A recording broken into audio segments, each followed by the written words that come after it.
We are here today with RAB, Darren Butler, who is a project manager in the major capital projects team, and here we are in the gravel pit, what will be the gravel pit car park extension. Tell us a little bit about the project, what you're doing. Yeah, it's a £1.5 million project and it's to increase the size of the gravel pit car park, which you can see up on the hill.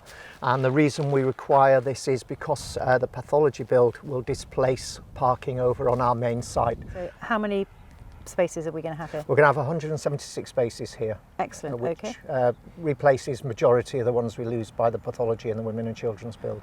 And it's going to be for staff? Yep, this is purely for staff, so this one will be sorted. The patient and visitor parking that's going to be re-provisioned. We have an area that's beyond the car park you can see above us that's already tarmacked. That's going to be reconfigured so that it's suitable for patient and visitors with a separate entrance, and it's going to be partitioned off from that. Okay. Additionally, because we're losing some accessible parking just over there behind the hospital there, we're going to do 50 accessible parking spaces in that area. So, just to explain how it's all going to work, I understand you're going to put in a retaining wall and the levels, this is going to be a totally level car park, is that right? Yep, the car park is going to be very, very level. At its height over in the far corner there, it's going to be a 9-metre drop. It's not going to be a sheer drop though, we're going to stagger it with planting. It will be planted with natural species and ones that are particular to this local area, so we will encourage the biodiversity that we potentially lose by stripping this area to into the wall. And in terms of staff coming in and out, yes. How do they get in and out?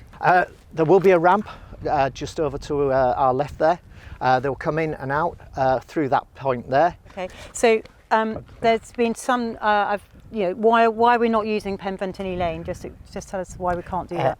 Staff would be going straight onto a road with no pedestrian walkways either side. Yeah. It's a very fast lane, so it's dangerous. Additionally, which you won't be able to see, but just there's a 4 to 5 metre drop depending where you come from. And will there be lighting in this car park? This is going to be light and security as well. Oh, you're going to have cameras There is going to be security cameras, fantastic, yes. Fantastic. Yep.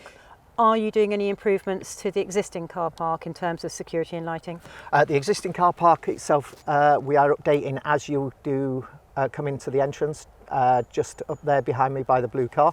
That will go out to where you've got the barriers, and external to the car park, Cornwall Council are putting in proper street lighting, and we're also going to have low level lighting on either side of the road to light up the pathways as well. Okay, fantastic. I'm asking this question because I know people will ask it. It's already quite a nightmare getting out at rush hour, as it were, or the rush half hour. How are we mitigating against that when there are going to be 170 additional spaces here? With the Northern Access Road, which is going in as we speak, that will alter the flow of the traffic ultimately, because it will give people leaving alternate routes to go. They'll be able to turn right and go through the Northern Access Road, or turn left and go down to the roundabout into Truro onto Falmouth. So the traffic dissipates much sooner than it does now. But ultimately, more staff, car parking, so that's more staff, which is a positive thing. Yes, yeah, we're not losing anything by all the work we're doing with the women and children's build and pathology. And I know people will be very happy to know that there's going to be security and lighting, because I think that's very important. Yes. Brilliant. Thank you very much.